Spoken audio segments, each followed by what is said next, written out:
Our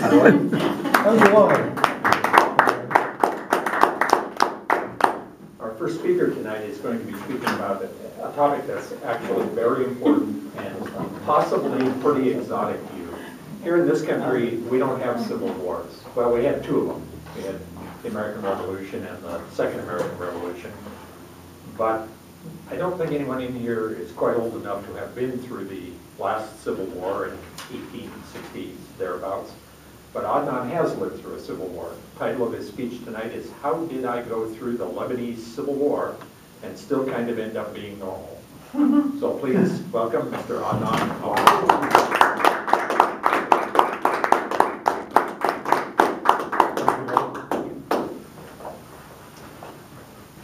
I was 12 years old when the civil war in Lebanon started.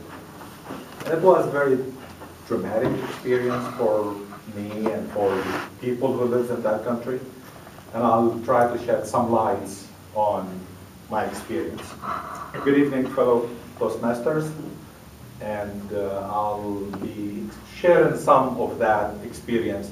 And it's really not a horrible experience like a lot of people think. It's just more like you live your life, believe it or not, as normal as possible. Of course, there is a lot of shelling, there is a lot of shooting, people are killing each other, but at the same time, there is life to be lived through that time. And the interesting part is the Lebanese people, that's what I was, I was born in Lebanon, obviously, so I'll be speaking, I'll be using a lot of Lebanese do this and Lebanese do that. So they figured out how to survive that, including me, obviously, when I was a little child, and my parents would ask me to go do the chores I'm supposed to do, like go buy the food, go get the water, go basically take care of, because I'm the youngest, I'm supposed to do all that stuff. And my older brother had other chores, but my chores was to basically supply the family with all these chores and buy the stuff for them. So you learn how to survive and actually live a normal life, believe it or not. What I mean by that is, again, including me and the Lebanese people who live there, is interestingly enough, you will go through weddings, you will go through funerals as normal as possible, you will go through graduation, every normal aspect of life under, I might add, and I want to stress, under a constant shelling and bombardment and shooting and all that stuff. So I'll just share some of the experiences, and probably it shed a little bit on my sense of humor, how I got my sense of humor, or how you survive this condition. Is you really need, first of all, you need to develop that sense of, it could end any moment, because you don't know really if you're going to be alive the next moment or not. So you will tend to look at everything in a funny manner. I mean, I don't know if that makes sense to you, but it does. That is give you a lot of strength to actually live through these conditions with that type of attitude. You have to have this attitude that, it could end up any moment. So I'm going to live life to the fullest. We will laugh, we will go play soccer, we will do whatever it takes to, basically live. Mentioning soccer here, the interesting part about soccer is I figured out that the safest place to survive a civil war is being on an open field. Because when you're playing soccer, you can actually hear when the mortar is coming. It's open space, and you could hear it whistling, and you're able to, you and your team, you don't really care about the other team, you want to lose. So that's a dark humor now. If they lose a couple, we will have the advantage, but it's not really very nice. So you dug, you learn how to dug. And so I found out that it's the safest way to play soccer, and I was in the soccer field a lot of times.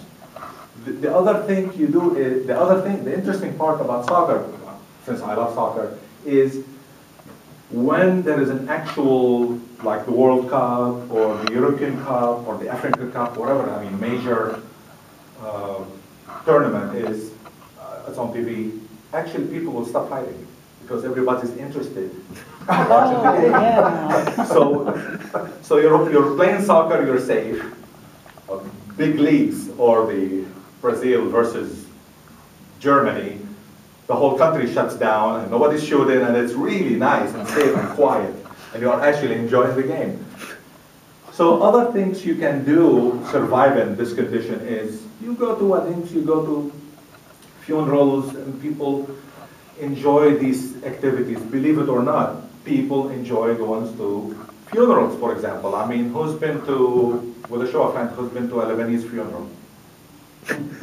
Jack? You were at the funeral director. You've done? Okay.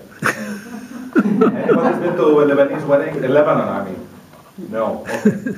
Well, it's fun to be there. I highly recommend for you guys to go to Lebanon and attend a funeral because it's really, you don't have to be invited. Funerals there and weddings, you don't really, nobody invites you. You'll hear about, oh, there's a funeral down the street. You just go to the funeral because it's going to be food and people are arguing and sometimes fighting. And the other interesting part about it is there's a lot of shooting in the air. And Lebanese people love shooting in the air. Celebrates every occasion. Weddings, they shoot in the air. Graduation, they shoot up in the air. I mean, tons of amount of ammunition. Everybody has weapons and they just shoot. Divorces, I don't know about, probably they shoot at each other, but that's a joke. So I don't know, but again, to survive in these conditions, you really have to have good attitude and a nice outlook on life. And basically, believe it or not, have fun. I mean, to me is, the way I learned from that experience is whether it's happiness or sadness, whether it's weddings or funerals, life goes on and show will continue.